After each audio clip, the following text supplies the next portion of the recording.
रामपुर में जयाप्रदा के लिए चुनाव प्रचार करते हुए सीएम योगी आदित्यनाथ ने सपा बसपा पर निशाना साधते हुए कहा, मैं पिछले 2017 के चुनाव में जनसभा को संबोधित करने आया था तो सपा सरकार ने मुझे हेलीकॉप्टर भी उतारने नहीं दिया था। इसीलिए इस बार मैंने वहीं से चुनाव प्रचार शुरू किया जहां मुझे प्रचार करने नहीं दिया गया था। मैं पिछले विधानसभा चुनाव में सरदार बलदेव सिंह गोलक जी के यहाँ सभा करने के लिए आ रहा था। समाजवादी पार्टी की सरकार ने मुझे यहाँ पर हेलीकॉप्टर की लैंडिंग करनी थी और तब मैंने टेलीफोन से सभा को संबोधित किया। और भाइयों बहनों, आज मैं इसीलिए जब रामपुर में आया हूं तो मैंने कहा पहली चुनावी सभा में बिलासपुर से ही करूंगा, उसी स्थान पर करूंगा जहां 2017 में मुझे रैली नहीं करनी है। रामपुर में बीजेपी लोकसभा प्रत्याशी जयाप्रदा के लिए चुनावी जनसभा को संबोधित करते हुए सीएम योगी आदित्यनाथ ने कहा, उनकी सरकार ने एंटी रोमियो स्क्वाड का गठन आजम खां जैसे लोगों की जबान पर लगाम लगाने के लिए ही किया था। आजम खां जैसे लोगों के लिए एंटी रोमियो स्क्वाड का गठन भी हमारी सरकार ने ऐसे लोगों के लिए गठित किया था।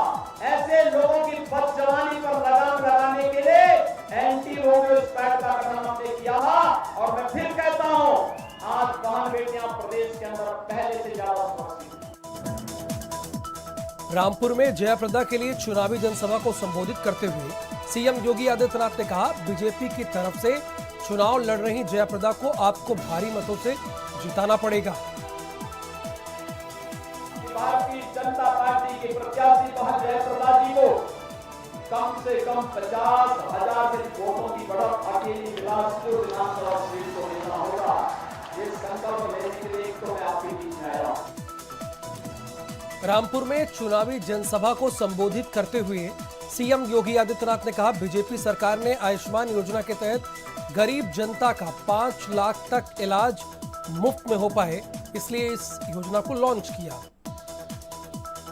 50 करोड़ गरीबों को आयुष्मान भारत में 5 लाख रुपए की आर्थिक सहायता, निःशुल्क 5 लाख रुपए तक का स्वास्थ्य बीमा का कवर देने की गारंटी कोई देती है तो भारतीय जनता पार्टी नेतृत्व की मोदी जी की सरकार देती है। रामपुर में चुनावी जनसभा को संबोधित करते हुए सीएम योगी आदित्यनाथ ने कहा, प्रदेश में कानून का राज बीजेपी सरकार ने कायम किया।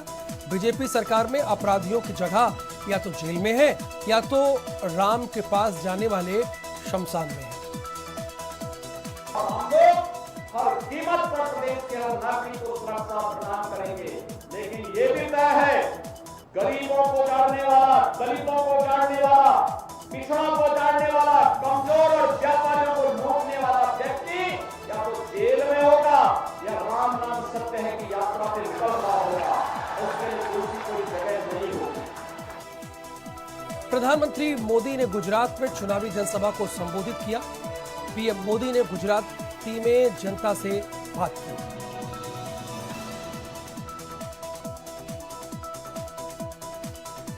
अहमदाबाद में बीजेपी अध्यक्ष अमित शाह ने रोड शो कर भारतीय जनता पार्टी प्रत्याशी के लिए जनसमर्थन जुटाया। बीजेपी गुजरात की सभी 26 सीटों को जीतने के लिए अपनी ताकत लगा रही है। पूनम सिन्हा लखनऊ लोकसभा सीट पर अब तक हुए चुनाव में सबसे धनवान प्रत्याशियों में से एक है। पूनम की चल और अचल संपत्ति करीब 81 करोड़ रुपए की है। पति शत्रुघ्न सिन्हा की संपत्ति मिला दें तो दोनों की संपत्ति करीब 2 अरब रुपए हो जाती है। केंद्रीय गृह मंत्री राजनाथ सिंह समेत कुल 14 प्रत्याशी ही अब लखनऊ संसदीय सीट के लिए मैदान में बचे हैं। नामांकन पत्रों की जांच के बाद जिला निर्वाचन अधिकारी ने 37 नामांकन पत्रों की खामियों के चलते खारिज कर दिया। प्रगतिशील समाजवादी पार्टी के प्रत्याशी रमेश ठुकराल का भी पर्चा गलत पाया गया। नामांकन खारिज होने के बाद कई प्रत्याशियों ने प्रशासन पर जबरन पर्चा निरस्त करने का आरोप लगाया।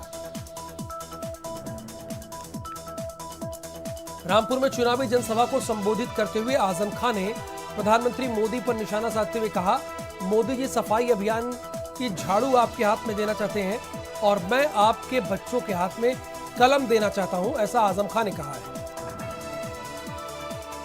मोदी जी सफाई अभियान की झाड़ू तुम्हारे हाथ में देना चाहते हैं और मैं तुम्हारे बच्चों के हाथों में कलम देना चाहता हूं।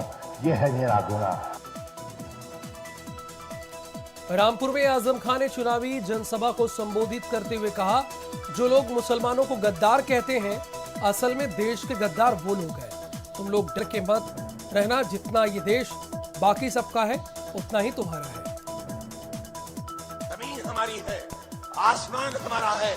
वो पाक किताब जो तुम्हें जीने का सलीका सिखाती है, तुम्हें उसकी कसम है, तुम्हें बुजुर्गों की कसम है, ये मुल्क तुम्हारा है। तुम्हें गद्दार कहने वाले गद्दार हैं, तुम गद्दार नहीं हो। फिरोजाबाद में रैली के दौरान मायावती ने अपने भाषण को बीच में ही रोककर कहा, आप लोग ये जो बीच में नारेबाजी लगाते हैं, हल्ला करते हैं, आप लोगों को थोड़ा बीएसपी के लोगों से सीखना चाहिए, कैसे वो अपनी बात रखते हैं, मेरी बात सुनते हैं।